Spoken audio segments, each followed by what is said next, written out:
50,000 की सैलरी और अपना खुद का घर सुनने में शायद थोड़ा मुश्किल लगता है ना। लेकिन इस एक्सप्लेनर में हम यही गहराई से समझने वाले हैं कि एक मिडिल क्लास परिवार आखिर कैसे अपने सपनों का घर खरीद सकता है।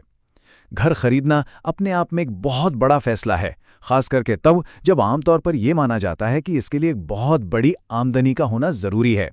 तो चलिए सीधे काम की बात पर आते हैं और देखते हैं कि ये कैसे बिल्कुल मुमकिन है।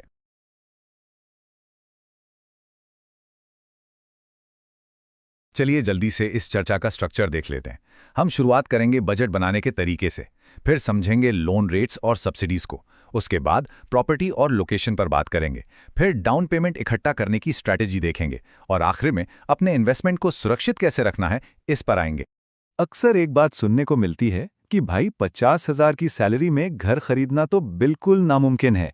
ये एक ऐसी गलत धारणा है जो बहुत से लोगों को आगे बढ़ने ही नहीं देती।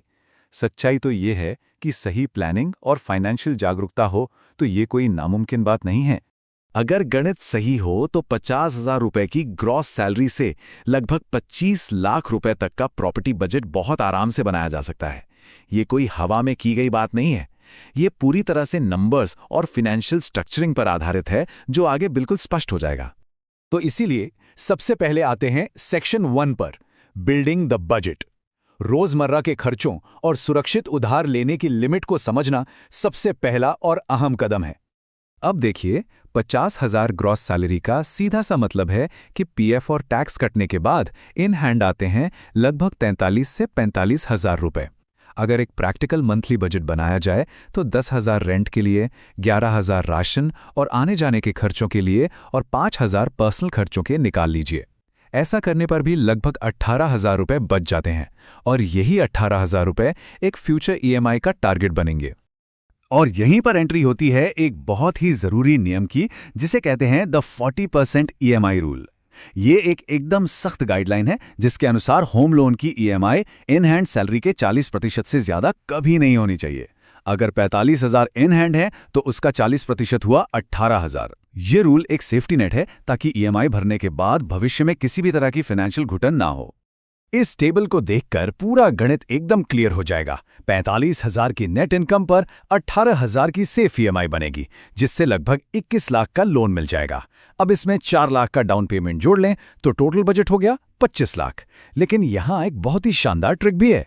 अगर घर में 2 लोग कमाने वाले हैं, मान लीजिए एक की सैलरी 50,000 और दूसरे की 30,000 है, तो टोटल इनकम 80,000 हो गई। इस पर से सेफ ईएमआई 32,000 तक जा सकती है। लोन लगभग 37 लाख का मिल जाएगा और टोटल प्रॉपर्टी बजट सीधे 42 लाख तक पहुंच सकता है।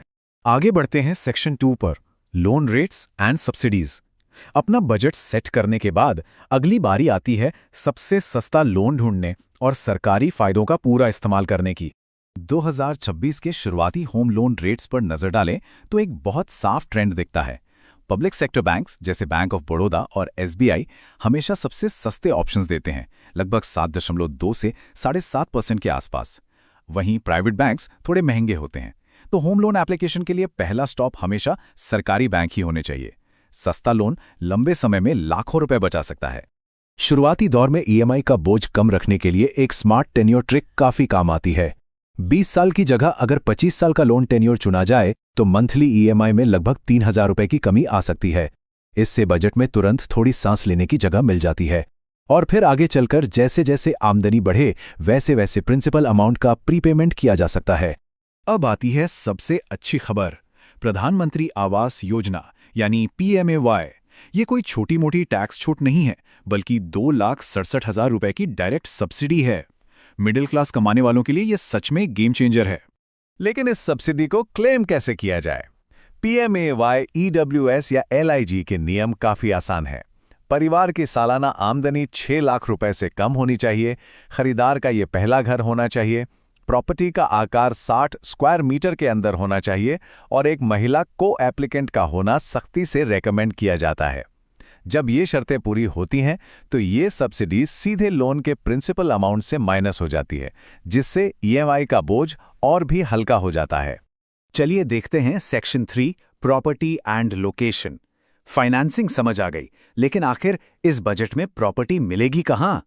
हकीकत यह है कि 25 लाख के बजट में सेंट्रल मुंबई या दिल्ली में तो घर नहीं आएगा, लेकिन मेट्रो शहरों के बाहरी इलाकों में जैसे नोएडा एक्सटेंशन 1 से 2 बीएचके फ्लैट आराम से मिल सकता है। अगर टियर 2 शहरों की बात करें जैसे लखनऊ या इंदौर, तो वहां 800 से 1000 स्क्वायर फीट का बहुत बेहतरीन 2 बीएचके मिल जाएगा। और टियर 3 शहरों में तो एक छोटा घर भी लिया जा सकता है। बस अपनी उम्मीदों को प्रैक्टिकल रखना जरूरी है। यहाँ एक बहुत बड़ा सवाल आता है, अंडर कंस्ट्रक्शन लें या ready to move. Under construction घर 15 से 20% सस्ते जरूर होते हैं, पर वहां 2-3 साल का इंतजार और बिल्डर का रिस्क होता है। दूसरी तरफ रेडी टू मूव थोड़ा महंगा होता है, पर इसमें जीएसटी बचता है और सबसे जरूरी बात, हर महीने भारी रेंट भरने के दर्द से हमेशा के लिए छुटकारा मिल जाता है। अगर पहले से ही मोटा रेंट जा रहा है तो रेडी टू मूव घर लेना ही सबसे समझदारी का फैसला है। अब आते हैं सेक्शन 4 पर, डाउन पेमेंट स्ट्रैटेजी। 25 लाख की प्रॉपर्टी के लिए 20% डाउन पेमेंट चाहिए होता है, यानी लगभग 5 लाख रुपए आगे से देने होंगे। ये 5 लाख सुनकर डरना नहीं है। इसे जुटाने के लिए एक 3 स्टेप डाउन पेमेंट प्लान मौजूद है।